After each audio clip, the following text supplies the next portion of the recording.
Mad মেমোরিজের আজকের ৮০তম এপিসোডে আমি জুয়েল আপনাকে স্বাগত জানাচ্ছি। আশা করি আপনি ভালো আছেন। আজকের এই ঘটনাটা ম্যাড মেমোরিজের সাথে শেয়ার করলেন রেন্টু ভাই, আমাদের সহকর্মী, ট্রান্সপোর্ট ডিপার্টমেন্টে কর্মরত। ঘটনাটা ওনার জীবনে ঘটে যাওয়া একটা সত্যিকারের ঘটনা।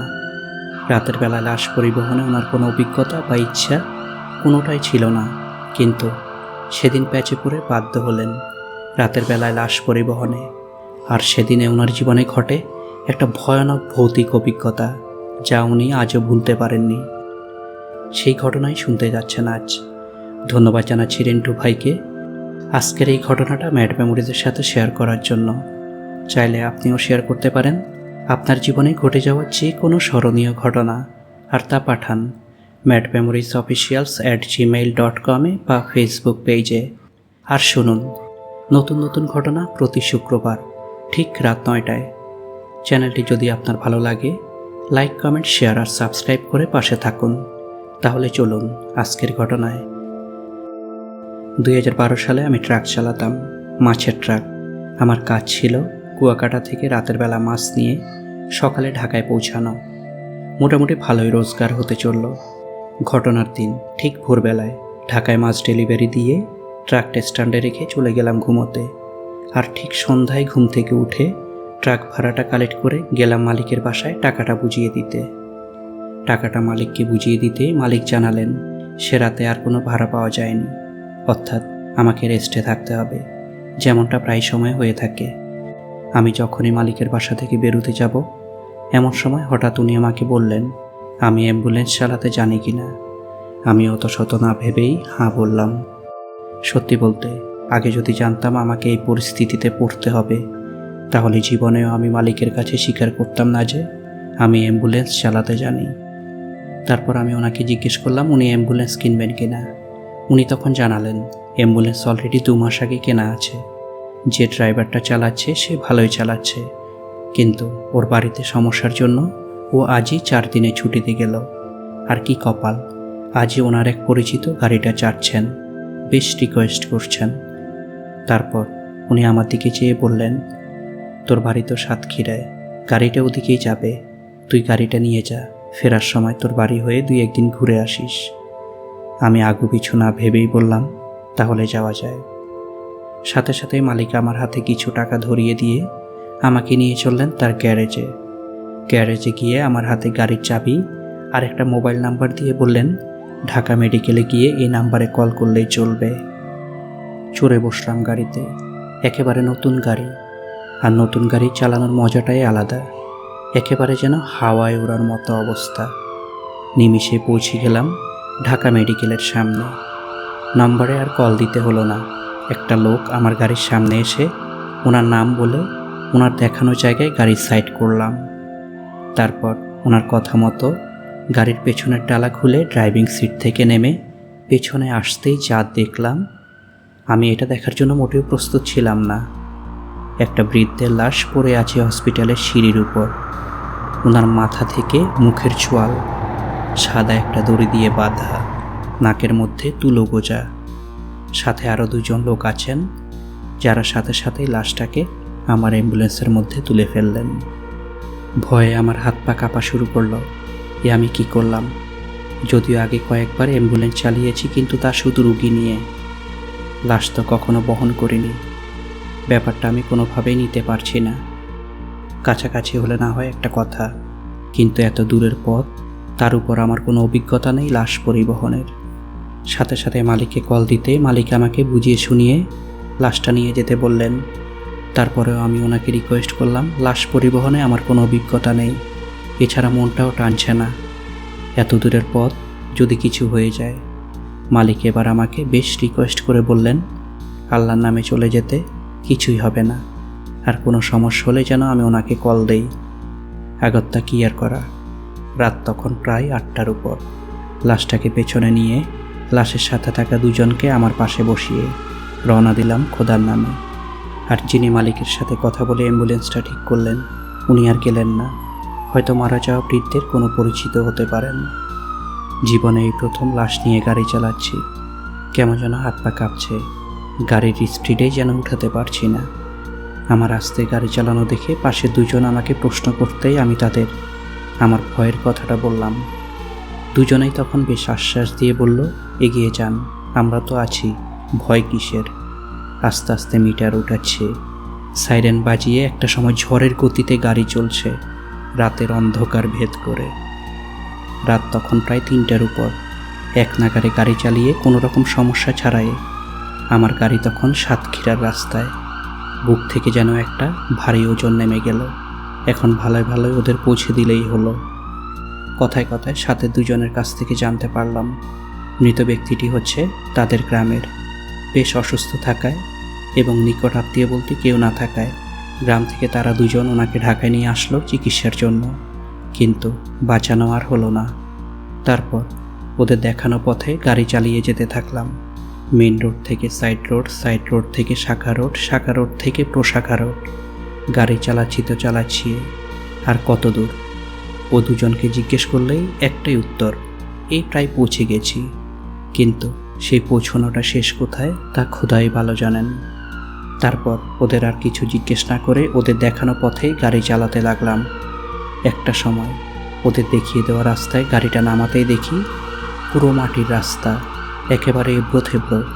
গাড়ির ব্যালেন্স রাখাটা বেশ কষ্টকর হয়ে যাচ্ছে। প্রায় 25 মিনিট এভাবে চালানোর পর একটা জিনিস খেয়াল করলাম, এই সময়ের মধ্যে রাস্তার আশেপাশে কোনো লোকালয় বা বাড়ি চোখে পড়ল না। একেবারে জনমানবহীন নির্জন একটা এলাকা, চারপাশে শুধু ঝোপঝাড়, ঘন জঙ্গল। মনে হচ্ছে যেন একটা ভারী জঙ্গলের মধ্য দিয়ে গাড়িটা যাচ্ছে। তারও প্রায় 7 থেকে 8 মিনিটের রাস্তা পাড়ি দেওয়ার পর রাস্তাটা একসময় শেষ হলো। সামনে পড়ল নালার মতো, আর তার উপর বাঁশের সাঁকো। গাড়িটা থামাতেই 3 জন গাড়ি থেকে নামলাম। ঘড়িতে তখন রাত 3:40 তারপর ওদের জিজ্ঞেস করলাম, এবার কি করণীয়? প্রত্যুত্তর ওরা যা বলল তা শুনে ইচ্ছে করলো দুজনকে মাটির মধ্যে পুঁতে ফেলি। ওদের ভাষ্য হলো ওদের বাড়ি হচ্ছে সাঁকো পার হয়ে প্রায় 1 মাইল ভিতরে। ওরা দুজন গিয়ে গ্রামের লোকজন ডেকে নিয়ে আসবে যাতে সবাই মিলে লাশটা নিয়ে যেতে পারে। আমি তখন ওদের বললাম, কিন্তু দুজন কেন, একজন যান, এই লাশের সাথে আমার একা থাকা সম্ভব নাকি? কিন্তু ওরা দুজনেই একসাথে যাবে। দুজনের একজনও একা একা ওই গ্রামে যাওয়ার মতো সাহস করল না। বলল ওদের রাস্তাটা নাকি তেমন ভালো না। আমার মেজাজটা তখন পুরো চরমে। আমি তখন তাদের বললাম, গ্রামের লোকেশন দেন, আমি গিয়ে সবাইকে ডেকে নিয়ে আসি, আপনারা লাশের সাথে থাকুন, লাশ আর গাড়ি পাহারা দিন। এটাতে ওরা রাজি হলো না। বলল, অচেনা পথ, আপনি চিনবেন না, আর ওই যে বললাম রাস্তাটা ভালো না, আমরা যাব আর আসবো। বুঝলাম ব্যাপারটা তেমন সহজ হবে না, কিন্তু আমার পক্ষে একা এই লাশের সাথে থাকাও সম্ভব না। এই জনমানবহীন অচেনা জায়গায় একটা অচেনা অজানা লাশের সাথে থাকার কথা মাথায় আসতেই অনুভব করলাম বুকের মধ্যে যেন কিছু একটা আটকে আছে। এরপর আমি তাদের বললাম, আচ্ছা তাহলে এখন তো রাত প্রায় 4টা, আর 1 থেকে 2 ঘন্টা পরেই তো সকাল হবে, আর সকালের আলো ফুটলেই না হয় আপনারা যাবেন। সে পর্যন্ত সবাইকে এখানেই থাকতে হবে। সাথে সাথে ওরা জানালো, দেখছেন আমরা কোথায় দাঁড়ানো? আমরা যেখানে দাঁড়িয়ে আছি সেখানে দিন তো ভালো, দুপুরেরও সূর্যের আলো মাটিতে পড়ে না। বুঝলাম কথাটা সত্যি হতে পারে। যে জঙ্গলে দাঁড়িয়ে আছি সেখান থেকে আকাশটা দেখাই যাচ্ছে না, কিন্তু উপায় নেই, সিদ্ধান্ত একটা নিতেই হবে। লাশটা বেশি সময় ফেলে রাখা যাবে না। আগত্যা কোনো উপায় না দেখে আমি তখন তাদের বললাম, তাহলে যান, তাড়াতাড়ি ফিরে আসবেন কিন্তু। ওরা চলে যাওয়ার সাথে সাথেই আমি চারদিকটায় আরেকবার নজর বুলালাম। একেবারে ঘন অন্ধকার, আশেপাশে কিছুই দেখা যাচ্ছে না। এই নির্জন রাতে জনমানবহীন একটা অচেনা জায়গায় এই লাশ নিয়ে বসে থাকা, শরীরের শিরা উপশিরার ভেতর দিয়ে যেন একটা ভয়ের স্রোত বয়ে যাচ্ছে। তারপর গাড়ির কাছে গিয়ে গাড়ির ভেতর বাইরের সব কয়টা লাইট জ্বালিয়ে দিলাম। মনে পড়ল আগুনটা হাতে রাখা দরকার। সিগারেট বের করে লাইটার দিয়ে আগুন জ্বালাতে গিয়ে কয়েকবার মিস করতেই দেখলাম ভয়ে হাতটা প্রবলভাবে কাঁপছে। কোনোভাবেই যেন সিগারেটটা ধরাতে পারছি না। অবশেষে অনেকবার চেষ্টা করার পর সিগারেটটা জ্বলল, আর সিগারেটটা জ্বালিয়ে গাড়ির সামনে গিয়ে দাঁড়িয়ে দাঁড়িয়ে সিগারেট খাচ্ছি। কেমন যেন একটা অদ্ভুত পরিবেশ, কোথাও যেন কোনো মানুষের চিহ্ন নেই। আমি যেন একা পড়ে আছি কোনো এক গভীর জঙ্গলে, আর আমার সাথে আছে একটা লাশ। চারদিকে জঙ্গলের মধ্য থেকে ভেসে আসছে নানা কীটপতঙ্গের আওয়াজ। মনটা কেমন যেন গুমুট হয়ে আছে। মন থেকে যতবারই তাড়াতে চাচ্ছি অজানা ভয়টা যেন বারবারই ফিরে আসে। আমি যেন নিজের মনের সাথে যুদ্ধ করে যাচ্ছি। এমন সময় হঠাৎ কানে ভেসে এলো কার যেন খুব খুব কাশির শব্দ। ছ্যাদ করে উঠল বুকটা। পাগল হয়ে যাচ্ছি না তো? আশেপাশে আমি ছাড়া কে বা আছে কাশি দেবার? কিন্তু সাথে সাথে আবারও শুনতে পেলাম সেই খুব খুব কাশির শব্দ। আর শব্দটা আসছে গাড়ির পেছন থেকে। এবার যেন পেটের মধ্যে একটা মোচড় মারল। কে হতে পারে এত রাতে এমন একটা জায়গায়? মনটা না চাইলেও পা দুটো যেন টেনে নিয়ে চলল আমায় সেই গাড়ির পেছনে। আমি আস্তে আস্তে হেঁটে যাচ্ছি গাড়ির পেছনের দিকে। আর পেছনে যাওয়ার সময় হঠাৎ আমার চোখটা পড়ল অ্যাম্বুলেন্সের পেছনে ট্রেতে থাকা সেই লাশটার উপর। আর যা দেখলাম তা দেখে যেন আমার শরীরের রক্ত ছলকে উঠল। আমার বুকটা যেন পুরো ফাঁকা, নিঃশ্বাস নিতে পারছি না। ব্রেনটা যেন সেই সময় তার নিজের কাজ করা যেন একেবারে বন্ধ করে দিল। অসাড় হয়ে তাকিয়ে আছি সেই বৃদ্ধের লাশের দিকে। দেখলাম উনি যেন শোয়া থেকে উঠে বসলেন, পা দুটো সামনে ছড়ানো, মাথা নিচু করে কাশতে কাশতে হঠাৎ আমার দিকে ঘাড় ঘুরিয়ে তাকালেন। দেখলাম সে সাদা দড়িটা দিয়ে তার মুখ আর মাথা অবধি তখনও বাঁধা, আর নাকে সেই তুলো গোজা সেই একইভাবেই। আমার চোখে চোখ রেখে উনি বললেন, রাস্তাটা যে অবস্থা বাবা, একটু আস্তে চালালেই তো পারতে। আমি হা করে ওনার কথা শুনছি, আর সাথে আমার বুকের মধ্যে দুপদুপানির শব্দ শুনছি।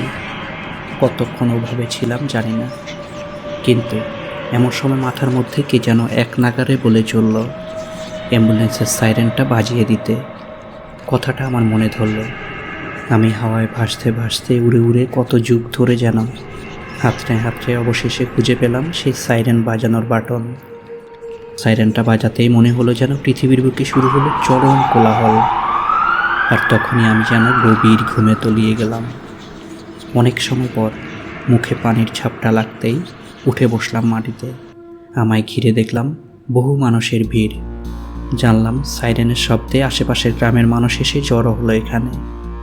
উপস্থিত সবাই তখন ঘটনা জানার জন্য আমাকে চেপে ধরলেই সাথে সাথে আমি দৌড়ে গেলাম সেই লাশের কাছে।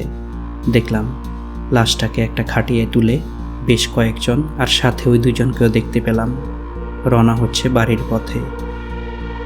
আর সেবারে ছিল আমার জীবনের শেষ অ্যাম্বুলেন্স চালানো।